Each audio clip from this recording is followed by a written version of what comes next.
जय हिंद, हर हर महादेव, जय बिहार। देखिए, आप हमारे चैनल पे पहली बार आए हैं तो इसे अधिक से अधिक लाइक शेयर और सब्सक्राइब करना ना भूलें। Also press the bell icon. चलिए, आज हम बात करेंगे प्रशांत किशोर के अपने ही वक्तव्यों और बयानों को कैसे वो कॉन्ट्राडिक्ट करते हुए दिखाई देते हैं। दो बयान देखो। एक बार एक जो है बिहार का कोई युवा जब प्रशांत किशोर काफिला से चल रहे थे तो प्रशांत किशोर को माला देने के बाद कहता है कि अभी हम सूरत जा रहे हैं, छठ में हम जरूर वोट डालने आएंगे। इस प्रश्न के उत्तर में और इस वक्तव्य के उत्तर में प्रशांत किशोर अपने वक्तव्य और बयान देते हैं कि तुम जाओ, अभी वापस जब छठ में सूरत से जब लौटोगे तो उसके बाद दोबारा आपको सूरत जाना नहीं पड़ेगा। मतलब जब यह चुनाव जीत जाएंगे, ठीक है, तब उस व्यक्ति को बिहार में ही रोजगार मिल जाएगा और दोबारा उन्हें सूरत जाना नहीं पड़ेगा। ये इनके बयान थे। दूसरा बयान, एक मीडिया रिपोर्ट के और रिपोर्टर को रिप्लाई करते हुए वो कह रहे थे कि बिहार में इंडस्ट्री और फैक्ट्री खोलने से जो है एम्प्लॉयमेंट जनरेशन या फिर अनएम्प्लॉयमेंट डिक्रीज नहीं होने वाला है, बेरोजगारी खत्म नहीं होने वाली है। बिहार ज्ञान की भूमि है और यहां स्कूल, इंस्टीट्यूशंस, कॉलेज और यूनिवर्सिटी ही खोले जाने चाहिए। ये प्रशांत किशोर एक मीडिया रिपोर्ट के रिपोर्टर को जो है अपने बयान में ड्यूरिंग इंटरव्यू जो है वो कह रहे थे। ये सब सारी चीजें आप इसको समझिए। पहला तो बिहार की आबादी 13 से 14 करोड़ की जो है आबादी है, ठीक है।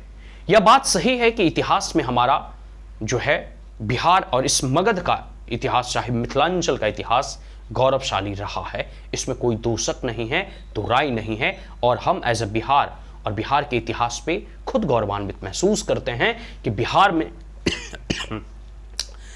में नालंदा जैसे विश्वविद्यालय और विक्रमशिला जैसे विश्वविद्यालय हुआ करते थे, जहां बिहार ही नहीं बल्कि पूरी दुनिया और देश विदेश के लोग यहां पढ़ने के लिए आते थे।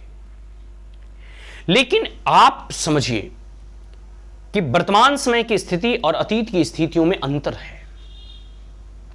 एक तरफ आपका ही बयान है, आप कह रहे हैं युवाओं से कि तुम छठ पर्व में आओ, हमें वोट डालो, और जब आप सूरत से वापस आ जाओगे तो दोबारा आपको सूरत जाना नहीं पड़ेगा। मतलब प्रशांत किशोर यह कहते हुए मतलब दिखाई दे रहे हैं कि जो भी सूरत, मुंबई, दिल्ली, चेन्नई, बंगलौर, कोलकाता, पुणे या कहीं भी काम कर रहा है, वह बिहार वासी जब भारत के अन्य राज्यों से लौटकर बिहार आएंगे, हमें वोट देकर मतलब जनस्वराज को जिताएंगे, तो दोबारा उन्हें सूरत, मुंबई, कोलकाता, चेन्नई और बेंगलोर और पुणे जाने की जरूरत नहीं पड़ेगी।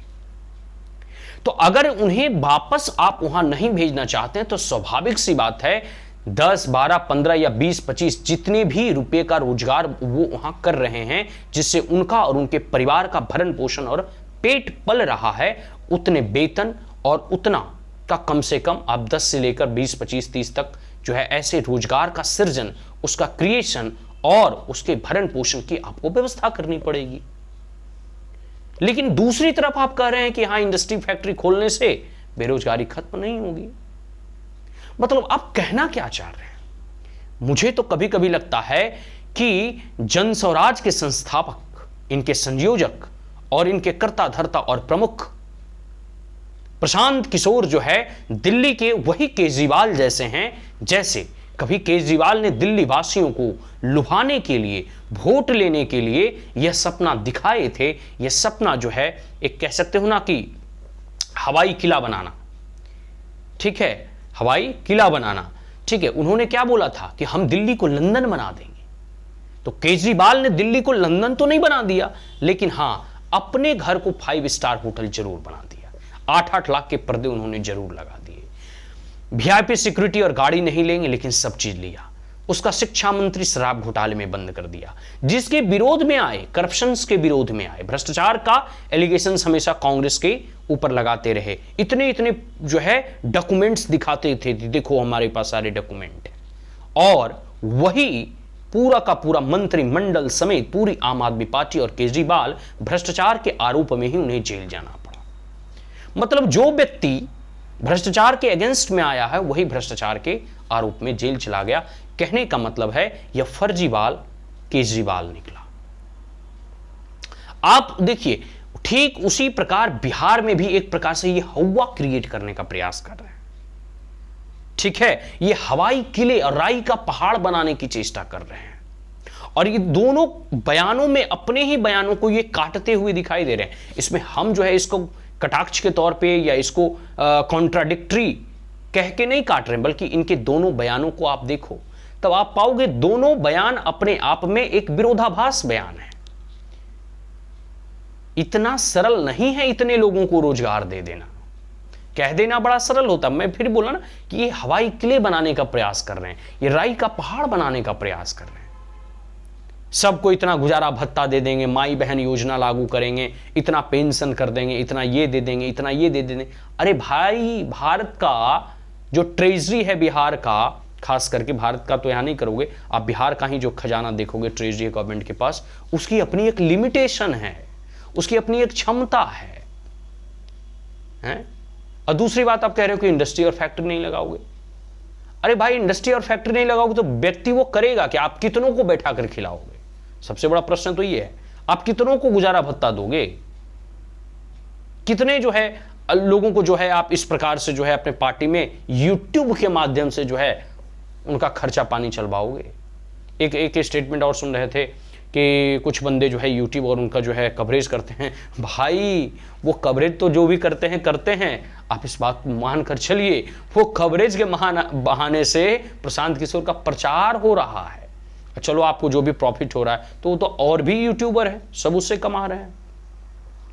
फिर एक स्टेटमेंट सुन रहा था और कहीं जो है न्यूज में सर्कुलेट हो रहे थे कि कुछ महिलाओं को यूट्यूब में कैसे वीडियो अपलोड किए जाते हैं, बनाए जाते हैं, उसकी ट्रेनिंग की व्यवस्था की जाएगी। बहुत अच्छा व्यवस्था है, ठीक है, बहुत ही जो है सराहनीय कदम है, उठाए जाने चाहिए।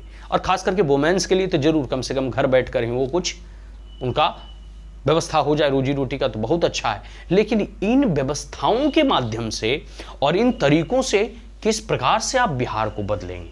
और जो सूरत, मुंबई, दिल्ली, कोलकाता, बनारस और बेंगलोर में कमा रहा है, वो वापस बिहार लौट कर आएगा। आपने ये जो उनको सुहाने सपने दिखाए हैं, उन सपनों को आप कैसे साकार करेंगे? इसके बारे में आपका एजेंडा, आपकी परियोजनाएं या आपकी योजनाएं क्या है? यह सबसे बड़ा प्रश्न चिन्ह खड़ा करता है।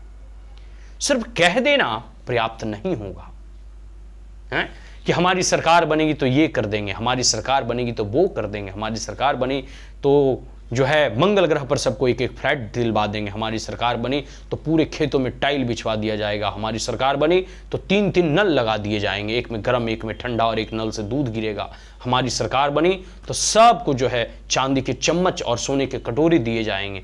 अरे भाई, ऐसे लुभावने सपने से, दिल्ली को लंदन बनाने के सपने दिखाकर और दिखा देने से दिल्ली लंदन नहीं बन जाता।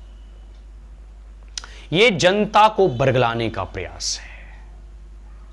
ये जनता को जो है सुनहरे वादे, सुनहरे सपने और अच्छे जो है कह सकते हो सपने दिखाकर वोट बटोरने के ट्रिक्स और टैक्टिक्स हैं, और कुछ नहीं। खैर, बिहार की जनता है, इतनी जल्दी इनके कथनों और इनके द्वारा वक्तव्यों से प्रभावित होने वाली नहीं है। बिहार में यह पहली बार चुनाव लड़ेंगे, देखते हैं कितनी सीट आती है। हालांकि बाई इलेक्शंस में तो इन्हें पराजय झेलनी पड़ी थी, फिर भी लोकतंत्र है, सभी को चुनाव लड़ने का अधिकार है। समय आने पर जो है इसका परीक्षण हो जाएगा कि आपके द्वारा कहे गए वक्तव्यों को बिहार की जनता, बिहार के लोगों ने कितना जो है सपोर्ट किया है। ठीक है, अभी तो नरेंद्र मोदी की रैली भी शुरू नहीं हुआ है। जब नरेंद्र मोदी की हवाओं में आपके यह जनसुराज का वृक्ष अगर सुरक्षित रह जाएगा, उसकी टहनियां नहीं टूटी, तब मान लिया जाएगा कि आप कुछ कमाल कर सकते हैं। लेकिन अभी तो प्रधानमंत्री नरेंद्र मोदी का करिस्मेटिक लीडरशिप के नेतृत्व में बिहार की जनता को उन्होंने पॉलिटिकल रैली में अभी उतना संबोधित किया ही नहीं है, मतलब अभी चुनाव प्रचार का बिगुल फूका ही नहीं है। तो अभी जितने बयान देने हैं, जितने वक्तव्य जो बोलने हैं बोलिए, लेकिन अगर सही मायनों में आप बिहार का डेवलपमेंट चाहते हैं, बिहारियों का विकास चाहते हैं, तो बिहार में फैक्ट्री उन्नति का ही एकमात्र माध्यम होगा। फैक्ट्री लगाएं, इंडस्ट्री लगाएं, चाहे स्मॉल स्केल इंडस्ट्री हो या मीडियम स्केल इंडस्ट्री हो। इसके साथ साथ एग्रीकल्चर पे आपको ध्यान देना होगा।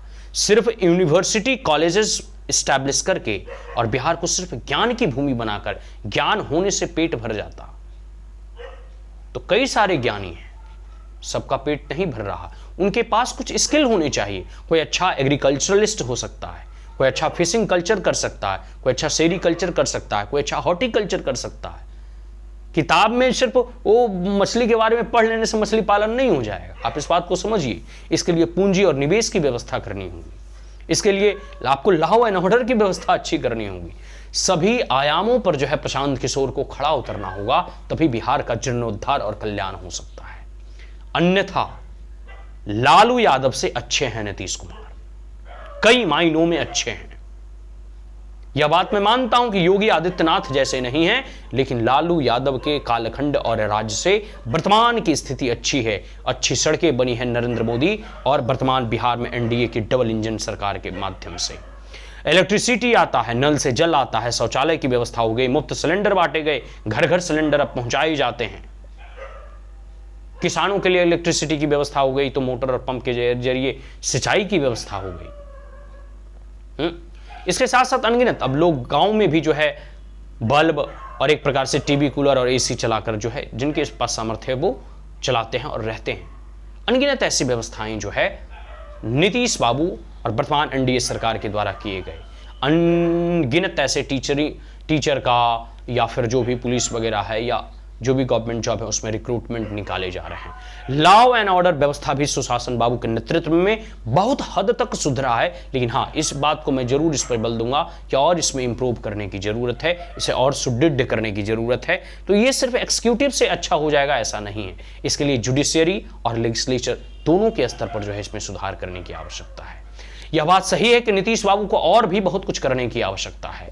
आईटी हब बनाने की आवश्यकता है, ठीक है। बिहार में नए इंडस्ट्री, नए फैक्ट्री और नए एम्प्लॉयमेंट के कैसे सर्जन हो, सेल्फ हेल्प बॉडी और सेल्फ हेल्प इंस्टीट्यूशन या सेल्फ हेल्प ऑर्गेनाइजेशन को क्रिएट करना है। कोऑपरेटिव सोसाइटी पे बल देना होगा, डेयरी कल्टीवेशन, डेयरी मिल्क और एग्री और एलाइड सेक्टर पे बल देना होगा, और एग्रीकल्चर को कमर्शियल एक्टिविटीज के तौर पे ट्रीट करना होगा, और बहुत सारी ऐसी चीजें हैं जिसमें भारत सरकार को और बिहार सरकार को भी दोनों मिलकर जो है काम करने होंगे। लेकिन प्रशांत किशोर के द्वारा भी दिए गए वक्तव्य और बयान एक ख्याली पुलाव जैसे लगते हैं, एक सुनहरे सपने जैसे लगते हैं। जैसे आप कह सकते हैं कि एक नए दंपति को सावन में हर चीज हरा हरा ही दिखता है, ठीक उसी प्रकार प्रशांत किशोर को जो है का ये जो अभी मौसम है वो सावन वाला है, उनको सब चीज हरा हरा ही दिखाई दे रहा है।